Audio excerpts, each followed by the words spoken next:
Kisah Nabi Muhammad Sallallahu Alaihi Wasallam, orang luar Mekah yang pertama-tama masuk Islam. Saat tiba musim haji, Nabi Muhammad Sallallahu Alaihi Wasallam memanfaatkan kesempatan baik ini untuk berdakwah kepada para pendatang dari luar kota Mekah. Atas izin Allah Subhanahu wa Ta'ala dan kegigihan dakwah Nabi, beberapa di antara mereka bersedia masuk Islam, seperti Suwaid bin Somit, Dimat al-Azdi, Tufail bin Amru, dan Iyas bin Mu'adz. Tujuan utama orang-orang datang ke Mekah adalah untuk berhaji. Selain itu, sebagai bentuk penghormatan mereka terhadap Ka'bah yang dulunya dibangun oleh Nabi Ibrahim alaihissalam dan Nabi Ismail alaihissalam. Sebenarnya para pengunjung Ka'bah masih meyakini ajaran tauhid yang dibawa oleh Nabi Ibrahim. Namun sayangnya ajaran tersebut telah bercampur dengan budaya jahiliyah yang sesat. Biang kerok dari kesesatan ini adalah orang-orang Quraisy Mekah. Mereka yang awalnya menyebarkan tradisi jahiliyah kepada para pengunjung Ka'bah dari luar Mekah. Tradisi ini telah mengakar selama bertahun-tahun dan sulit untuk dihilangkan. Sampai muncul seorang nabi dari kalangan mereka sendiri yang diutus oleh Allah Subhanahu wa Ta'ala untuk meluruskan kesesatan tersebut. Namun hanya sedikit dari kaum Quraisy yang mau diajak berpaling dari kejahiliyahan. Rasulullah berinisiatif untuk menawarkan Islam kepada orang-orang luar Mekah. Meskipun kaum Quraisy telah berkali-kali melarang, Nabi tidak gentar sama sekali dan terus berdakwah. Berita tentang kegigihan Rasulullah dalam berdakwah telah terdengar di seluruh penjuru Arab. Bahkan sebelum memasuki perbatasan kota Mekah, orang-orang mendapat peringatan untuk menjauhi Nabi Muhammad. Wahai saudaraku, jika engkau telah memasuki kota, berhati-hatilah dengan orang yang bernama Muhammad. Dia sangat pandai bersilat lidah. Hindari dan jangan pernah bicara dengannya, karena kata-katanya dapat menyihirmu, membuatmu tunduk kepada perintahnya. Benarkah itu? Ternyata ada orang seperti itu di Mekah. Untuk apa kami berbohong kepada kalian? Semua ini demi keselamatan kabilah kalian. Terima kasih, wahai saudaraku. Tentu kami akan berhati-hati jika bertemu dengannya. Nabi Muhammad menawarkan agama Islam di pemukiman tempat peristirahatan pengunjung Ka'bah, di pasar Ukaz, tempat jual beli mereka, mendatangi pimpinan kabilah mereka, juga menawarkan kepada perseorangan. Namun belum ada hasil. Metode dakwah ini telah dilakukan beliau sampai tahun ke-10 kenabian. Siapakah di antara kalian yang dapat menolongku, memberi penjagaan untukku, agar aku dapat berdakwah menyampaikan Al-Quran, maka baginya surga. Ketika Nabi Muhammad menawarkan Islam kepada perseorangan atau siapa saja yang beliau temui saat musim haji, atas izin Allah Subhanahu wa Ta'ala, beberapa di antara mereka bersedia masuk Islam. Orang pertama yang ditemui oleh Nabi adalah Suwaid bin Somit, seorang penyair cerdas dari kota Yathrib. Suwaid datang ke kota Mekah untuk berhaji. Tanpa basa-basi, Rasulullah mengajaknya masuk Islam. Sepertinya apa yang engkau bawa itu sama dengan apa yang aku punya. Apa yang engkau bawa, wahai Suwaid? Kami menyebutnya hikmah Luqman atau perkataan Luqmanul Hakim. Kemudian Nabi meminta lawan bicaranya tersebut untuk membacakan isi dari hikmah Luqman. Yang barusan itu adalah perkataan yang indah, tetapi apa yang aku bawa ini jauh lebih indah. Memangnya apa yang engkau bawa? Ini adalah Al-Quran, sebuah kitab yang Allah Subhanahu wa Ta'ala turunkan kepadaku, berisi petunjuk bagi orang-orang yang beriman. Aku ingin mendengar isi dari Al-Quran itu, jika benar engkau adalah seorang Rasul Allah. Ketika Nabi Muhammad membacakan ayat-ayatnya, tiba-tiba ketenangan menelusup ke relung jiwa dan mengisi kekosongan di hati Suwaid bin Somit. Sungguh, Al-Quran ini benar-benar lebih indah dari yang aku bawa. Maukah engkau masuk Islam bersama denganku, wahai Suwaid? Sayangnya Suwaid tidak menjawab pertanyaan Rasulullah. Sekembalinya Suwaid dari Yathrib, ingatan tentang pertemuannya dengan Rasulullah selalu terbayang-bayang. Akhirnya pada permulaan tahun ke-11 kenabian, Suwaid masuk Islam. Orang yang langsung masuk Islam ketika mendengar perkataan Rasulullah adalah Dimat al-Azdi, seorang peruqyah yang berasal dari Yaman. Pada suatu hari, Dimat mendengar orang-orang sedang menjelek-jelekan Nabi Muhammad. Mereka mengatakan bahwa Nabi Muhammad itu orang gila. Kasihan sekali Muhammad itu.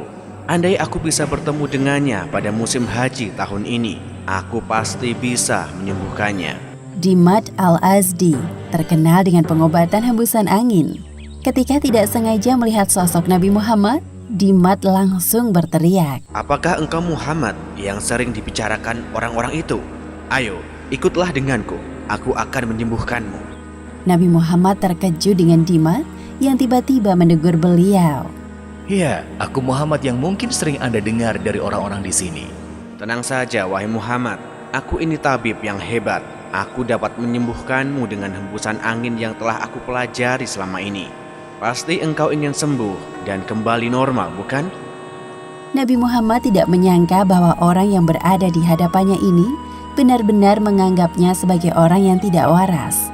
Beliau lalu menghela nafas panjang dan berusaha memanfaatkan momen ini untuk mengajak Dimat masuk Islam. Segala puji bagi Allah, Tuhan semesta alam. Hanya kepadanya kita memuji dan hanya kepadanya lah kita memohon pertolongan. Barang siapa yang diberi petunjuk oleh Allah, tidak ada seorang pun yang dapat menyesatkannya. Dan barang siapa yang disesatkan olehnya, tidak akan ada seorang pun yang memberikan petunjuk kepadanya. La ilaha illallah Muhammadar Rasulullah. Bisakah engkau mengulangi perkataanmu sekali lagi? Bahkan Dimat menyuruh Nabi Muhammad mengulang perkataannya hingga 3 kali. Aku tidak pernah mendengar ucapan para tukang sihir, tukang tenung, atau penyair yang lebih indah dari ini. Wahai Muhammad, berikanlah tanganmu dan biarkan aku menjadi pengikutmu. Begitulah akhirnya Dimat al-Azdi masuk Islam. Lain Dimat, lain lagi dengan Tufail bin Amr. Tufail adalah seorang penyair handal dan ketua kabilah suku Daus di Yaman. Ketika datang musim haji, Tufail disambut meriah oleh kerabatnya di Mekah karena ia adalah seorang pemimpin kabilah. Wahai Tufail, selama engkau berada di daerah kami, berhati-hatilah dengan seseorang bernama Muhammad. Mengapa aku harus berhati-hati dengannya? Dia telah membuat kerusuhan bagi kabilah kami selama bertahun-tahun, merusak tatanan pemerintahan kota Mekah. Perkataan Muhammad itu telah memisahkan antara bapak dan anak, suami dan istri, dan antar kerabat. Kami khawatir musibah ini akan menimpa kabilahmu, maka jangan sekalipun berbicara atau menanggapi perkataannya. Dalam hati, Tufail penasaran dengan sosok Muhammad yang para kerabatnya bicarakan. Namun ia memilih untuk menuruti saran dari mereka. Ia pun pergi ke Ka'bah dan menutup kedua telinganya dengan kapas. Ketika hendak beribadah, Tufail tidak sengaja melihat Nabi Muhammad SAW sedang sholat di depan Ka'bah, tidak jauh dari tempatnya berdiri. Atas izin Allah, Tufail mendengar bacaan sholat Nabi. Ia mendengar ayat-ayat Al-Quran yang dibaca oleh Rasulullah. Demi ibuku yang melahirkanku, aku ini seorang penyair hebat. Aku bisa membedakan mana perkataan yang baik dan mana perkataan yang buruk. Lantas, apa yang menghalangiku untuk mendengarkan ucapan laki-laki ini? Semua kata-kata yang keluar dari bibirnya benar-benar indah. Sesudah Rasulullah selesai sholat, Tufail mengikuti beliau sampai ke rumahnya. Di sanalah Tufail menyatakan keislamannya. Wahai Muhammad, jelaskan padaku tentang agamamu. Setelah Nabi Muhammad menjelaskan tentang Islam kepada Tufail dan membacakan ayat-ayat Al-Quran, ia tidak ragu untuk mengucapkan kalimat syahadat. Kemudian Tufail bin Amr kembali ke negerinya dalam keadaan muslim dan mengajak kabilahnya untuk masuk Islam. Salah satunya Abu Hurairah yang namanya terkenal sampai sekarang sebagai periwayat hadis Nabi Muhammad paling banyak, yaitu sebanyak 5.374 hadis. Ada juga seorang pemuda Yasrib bernama Iyas bin Mu'adz. Iyas berasal dari suku Aus, sebuah suku di Yasrib yang sering berperang melawan suku Khazraj. Kedua suku ini kelak akan bersatu menjadi masyarakat Ansor yang menyambut hijrahnya umat Islam di Madinah atau yang dulunya bernama Yasrib. Tujuan kedatangan Iyas bersama utusan suku Aus lainnya ke Mekah bukan untuk berhaji, melainkan mencari sekutu bagi suku mereka melawan suku Khazraj. Tatkala melihat kedatangan mereka, Nabi Muhammad berniat untuk menawarkan Islam. Apakah ingin aku tunjukkan sesuatu yang lebih baik dari tujuan kedatangan kalian kemari? Apa yang Anda maksud itu? Sebelumnya, aku ingin memperkenalkan diri. Namaku Muhammad. Aku seorang rasul yang diutus oleh Allah Subhanahu wa Ta'ala untuk mengajak umat manusia beribadah hanya kepadanya dan meninggalkan segala bentuk kesyirikan. Aku juga diberikan mukjizat berupa Al-Quran. Orang-orang dari suku Aus mulai tertarik dengan penjelasan dari Nabi Muhammad. Bacakan kepada kami isi dari Al-Quran itu. Kemudian Nabi Muhammad membacakan ayat-ayat Al-Quran yang membuat hati mereka tenang dan takjub mendengarnya. Terlebih bagi seorang pemuda bernama Iyas bin Mu'adz. Ia terlihat sangat khusyuk mendengar bacaan Al-Quran dibanding lainnya. Wahai kaumku, demi Allah, ini lebih baik dari tujuan kita ke Mekah. Engkau bodoh sekali, wahai Iyas. Sudahlah, menjauh saja dari kami. Tujuan kita datang ke Mekah bukan untuk itu. Rasulullah meninggalkan para utusan suku Aus yang sibuk dengan pertengkaran mereka. Akhirnya mereka pulang ke Yathrib tanpa membawa hasil. Hal ini dikarenakan orang-orang Quraisy tidak tertarik menjadi sekutu mereka. Tak lama kemudian, Iyas bin Mu'adz menyatakan diri masuk Islam.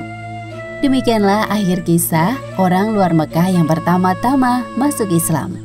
Hikmah yang dapat kita ambil dari kisah ini: pertama, barang siapa bersungguh-sungguh dalam melakukan sesuatu dengan niat mencari ridhonya, maka Allah Subhanahu wa Ta'ala akan memudahkan jalan baginya. Dan kedua, Al-Quran merupakan mukjizat terbesar karena wujudnya masih ada sampai sekarang dan keutamaannya dapat kita rasakan. Maka perbanyaklah membaca Al-Quran agar hidup selalu tenang. Wallahu a'lam bishawab.